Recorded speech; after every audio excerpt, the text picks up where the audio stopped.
Selamat pagi, Assalamualaikum warahmatullahi wabarakatuh.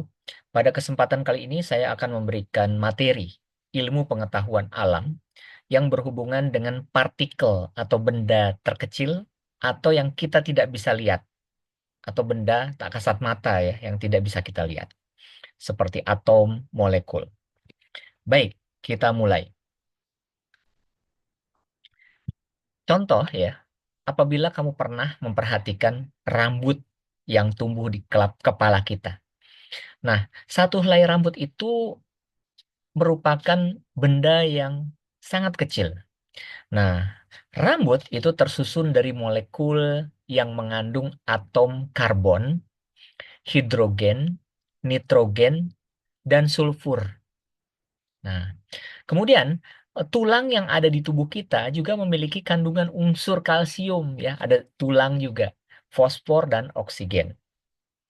Nah, kita adalah benda hidup. Nah, otomatis ada juga benda mati. Ya, seperti misalkan kayu, plastik, air, udara, ya, kain. Nah, setiap benda itu memiliki unsur kimia, ya. Makanya di dalamnya itu ada yang disebut sebagai molekul-molekul tertentu. Contoh misalkan, Anda di rumah ada sendok plastik. Ya, sendok plastik misalkan. Ada sendok yang keras, ada yang lentur. Nah, kenapa ada sendok yang lentur? Karena molekul penyusunnya mempunyai rantai yang panjang, makanya dia lentur. Sedangkan ada sendok plastik yang gampang patah ya, truk gitu ya. Sendok-sendok murah itu ya. Nah, kenapa? Karena susunan antar atom-atomnya banyak terdapat ruang-ruang kosong, ya, susunan partikelnya itu. Nah, jadi selain disusun oleh molekul yang berbeda, sifat suatu benda itu berbeda juga. Nah, itu kenapa? Karena ada perbedaan susunan molekul-molekul dalam materi itu. Ya, Em, saya akan berikan satu gambar terkait dengan susunan molekul. Oke, sebentar.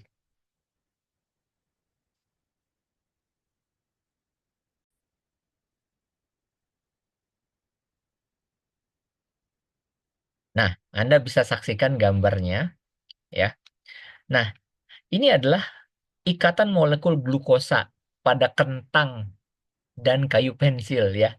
Nah, jadi kalau misalkan kita jabarkan, itu susunannya seperti ini. Ya.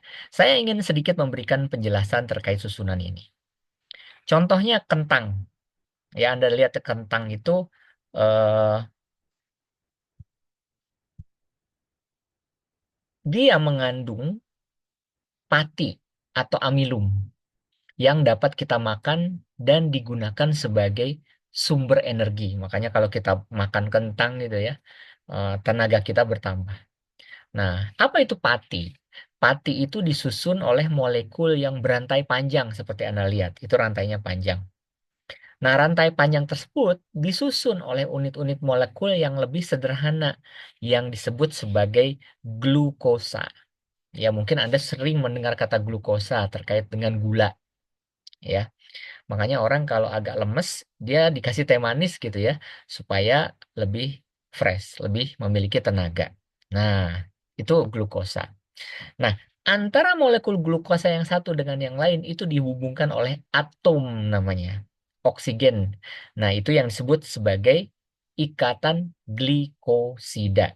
Nah, ini seperti yang Anda lihat di gambar tersebut.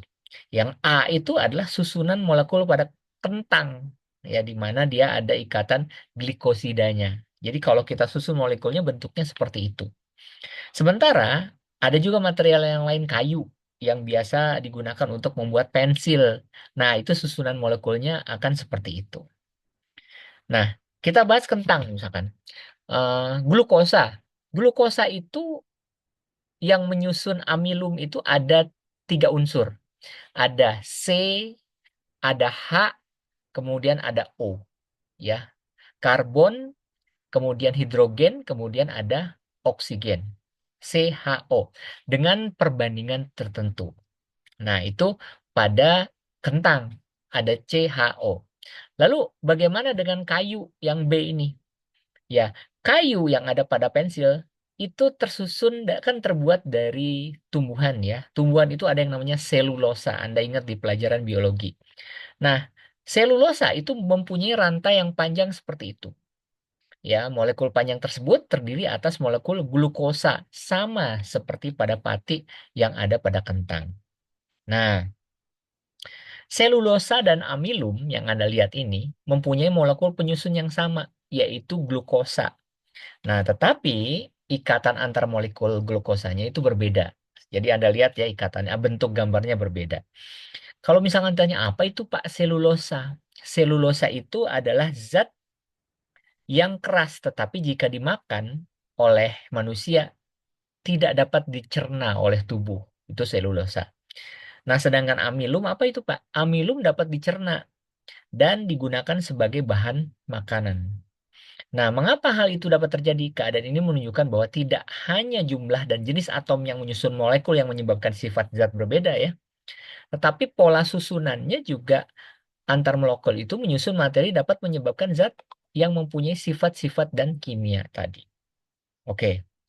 Nah, sekarang kita akan membahas satu lagi terkait dengan partikel kecil tadi. Nah, Anda lihat ya.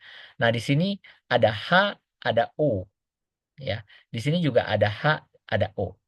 Anda kalau berwudu pakai apa? Pakai air. Nah, kalau air itu kan kalau misalkan partikel terkecilnya bentuknya kayak gimana sih air? Nah, air itu kan bahasa kimianya H2O. Berarti H-nya ada dua, kemudian O-nya satu. Nah, yang A ini adalah molekul air, ya. Kemudian ada juga yang disebut dengan hidrogen peroksida. Hidrogen peroksida, H-nya ada dua. H2O2, hidrogen peroksida. Nah, bentuknya molekulnya itu adalah seperti itu.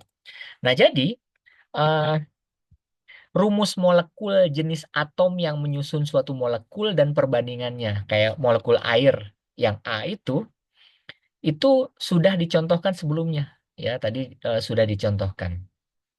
Nah, jadi Jadi kalau misalkan molekul air itu kita singkat menjadi H2O, ya, sementara hidrogen peroksida itu menjadi H2O2. Kenapa? Karena H-nya ada dua dan O-nya ada dua. Itu. Ini menunjukkan bahwa perbandingan jumlah dan jenis atom dalam suatu molekul akan menghasilkan senyawa yang sifat dan jenisnya itu sangat berbeda.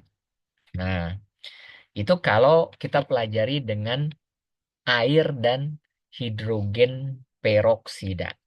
Nah, berarti kalau begitu Pak, manusia kalau misalkan kita pecah partikelnya menjadi kecil-kecil, itu akan mengandung zat apa saja atau unsur apa saja. Kalau misalkan orang gitu ya, kita pecah menjadi partikel-partikel yang sangat kecil. Nah, di sini saya ada tabelnya. Sehingga Anda bisa, oh ini kalau manusia. Ya. Nah, kita bahas. Nah, manusia itu ada sekitar 25 unsur yang penting, ya. 25 unsur yang penting dalam kehidupan manusia. Nah, kenapa? Karena unsur-unsur ini ada di dalam tubuh kita, di dalam badan kita. Nah, di dalam badan kita itu ada yang disebut sebagai oksigen, ya. Kemudian ada juga karbon dan hidrogen. Anda lihat lambangnya oksigen O, karbon C, hidrogen H. Nomor atomnya 861. Ya. Berapa persen oksigen? Oksigen di dalam tubuh, karbon di dalam tubuh kita ada 18,5%. Paling banyak itu oksigen sampai 65% paling banyak oksigen. Makanya manusia kalau tidak bisa bernapas repot ya. Makanya Anda harus bersyukur hari ini masih bisa bernapas. Kenapa? Karena oksigen merupakan unsur yang terbanyak dalam tubuh kita. Ya. Kemudian nitrogen, nitrogen 3,3%. Nah, unsur penyusun tubuh manusia itu ada yang namanya kalsium, fosfor yang ada dalam tulang ya. Ada kalium, sulfur, natrium, klor, dan magnesium. Nah, walaupun proporsinya sangat kecil, yang paling besar itu adalah fosfor. Makanya kebutuhan-kebutuhan ini harus kita penuhi lewat makanan. Ya, kenapa? Karena tubuh kita punya unsur tersebut. Nah, yang paling terkecil unsur penyusun tubuh manusia itu yang ini yang paling bawah. Ada yang namanya boron, fluor, molibdenum, dan vanadium. Ya, ada kadar tembaganya juga di dalam tubuh, ada mangannya juga, timahnya ada. Walaupun besinya juga ada. Makanya kita membutuhkan zat besi seperti misalkan makan bayam, ya itu membutuhkan zat besi. Nah, itu kenapa? Karena ada di dalam tubuh kita unsur penyusunnya, ya. Nah, kita masuk ke materi yang disebut sebagai atom. Atom itu material yang paling kecil dari suatu benda hidup ya, itu atom.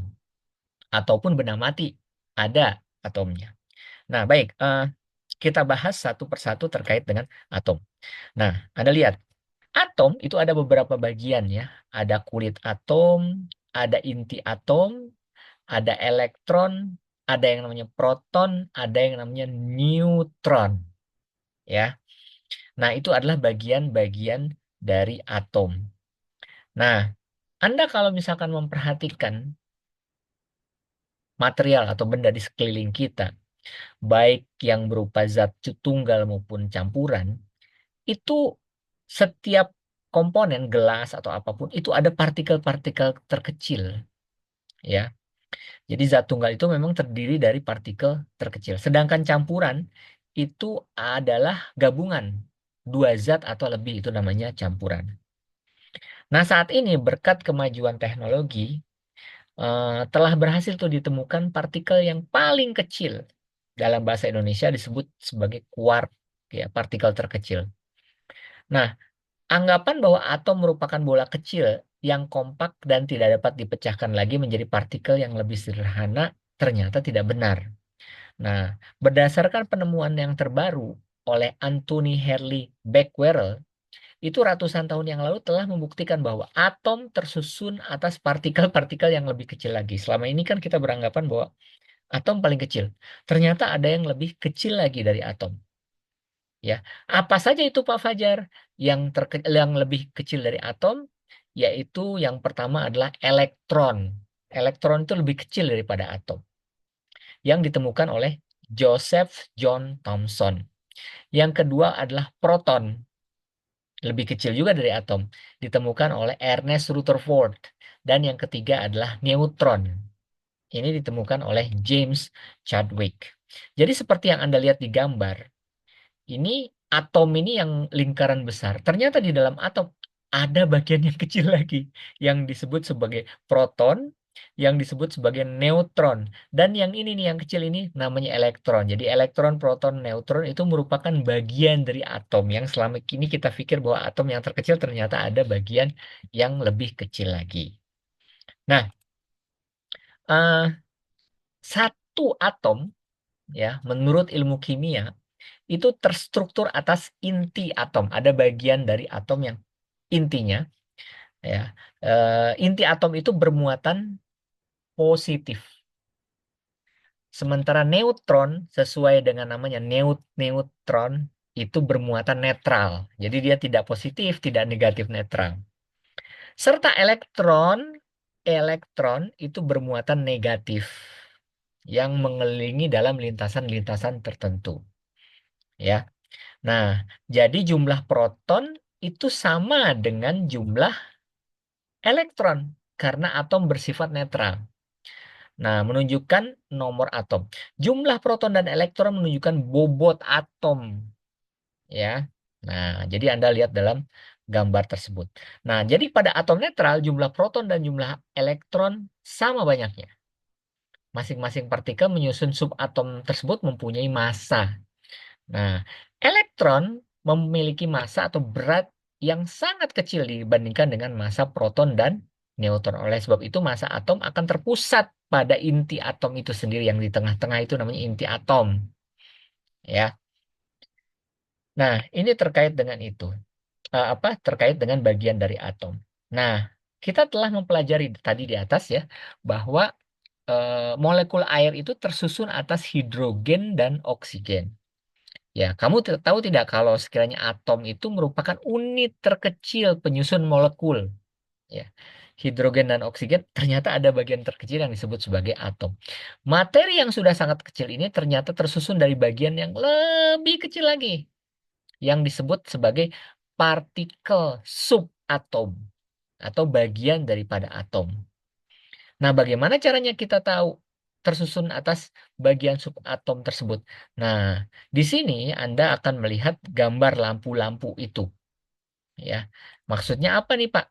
Nah, masing-masing lampu itu berisi gas mulia, ya. Misalkan seperti helium, neon, argon, kripton, dan xenon, ya. Lampu-lampu tersebut mengeluarkan cahaya yang berwarna-warni setelah dialiri arus listrik. Nah, gas-gas yang dilewati oleh aluran listrik tersebut berpendar sehingga menghasilkan cahaya berwarna-warni. Nah, cahaya itu disebabkan oleh loncatan elektron yang menyusun atom-atom gas tadi. Nah, contoh lain apa? Misalkan kembang api. Ya, apakah kamu pernah lihat ya cahaya kembang api itu berwarna-warni? Setiap Chinese New Year atau New Year di Hong Kong, Anda selalu melihat kembang api. Kembang api ketika dibakar, dia akan menyebabkan munculnya cahaya yang berwarna-warni. Nah, jika cahaya lampu itu disebabkan oleh adanya listrik, maka kembang api dihasilkan dari terbakarnya unsur-unsur yang ada dalam kembang api tersebut. Nah, akibat temperatur tinggi. Nah, otomatis elektron-elektron dari atom atau penyusun unsur itu akan berpindah dari kulit atom yang lebih tinggi ke kulit atom yang lebih rendah. Kalau misalkan Anda ditanya, Pak, apa yang disebut dengan elektron? Elektron itu adalah partikel bagian dari atom yang bermuatan negatif, tadi saya bilang ya. Umumnya ditulis dengan E negatif. Nah, ilmuwan telah mempelajari itu atom sejak ratusan tahun lalu. Ya, para ilmuwan mengemukakan teori tentang atom. Nah, macam-macam tuh. Eh, berbeda-beda ya teori para ilmuwan terkait dengan atom. Nah, Anda lihat di sini ada yang namanya John Dalton. Ya. Menurut John Dalton, atom itu sebagai bola pejal dan merupakan bagian terkecil yang tidak dapat dibagi-bagi lagi, kata Dalton itu. Dia udah nggak bisa lagi dibagi-bagi, kata dia gitu ya. Setiap unsur terdiri dari atom-atom yang identik satu sama lain. Nah, ini yang disebut atom menurut John Dalton. Berbeda lagi dengan Joseph John Thomson. Ya. Pada atom merupakan bola bermuatan positif, kata dia. Ya, dan di tempat-tempat tertentu terdapat elektron di kelilingnya, ya, yang bermuatan negatif, seperti kismis dalam roti. Jadi kalau kata Dalton, atom itu satu, nggak ada bagiannya. Tapi kalau kata Thomson, oh atom itu ada bagiannya, kayak roti dan kismis, itu kata Thomson. Ya. Nah, ada lagi yang menurut Ernest Rutherford, ya di bawahnya. Dia bilang gini, atom sebagai bola yang di tengah-tengahnya terdapat inti atom. Nah, ini yang paling benar nih yang tadi kita pelajari. Yang merupakan pusat muatan positif dan pusat massa. Sedangkan elektron bermuatan mengelilingi inti atom. Ya, muatannya itu negatif. Itu menurut Ernest Rutherford. Nah, ada lagi nih teori menurut Niels Bohr.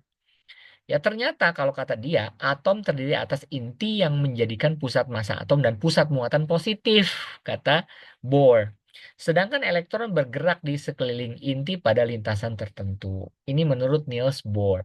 Terakhir, fisika modern atau mekanika gelombang. Katanya yang paling modern itu atom tersusun dari partikel subatom, yaitu neutron, kemudian proton, dan elektron. Neutron dan proton menjadi satu. Itulah yang disebut sebagai inti atom, ya. Nah, elektron bergerak, dia berputar mengelilingi inti atom tersebut dengan kecepatan cahaya membentuk awan elektron. Nah, ini terkait dengan terminologi dari atom tersebut, ya. Nah, saya berharap mudah-mudahan Anda bisa ya memahami partikel terkecil sehingga memang kita tidak bisa melihat terkait dengan atom ini. Baik, ini materi untuk ilmu pengetahuan alam. Ya, kita break dulu ya 8 menit. Ya, nanti kita lanjutkan untuk materi ekonomi berikutnya.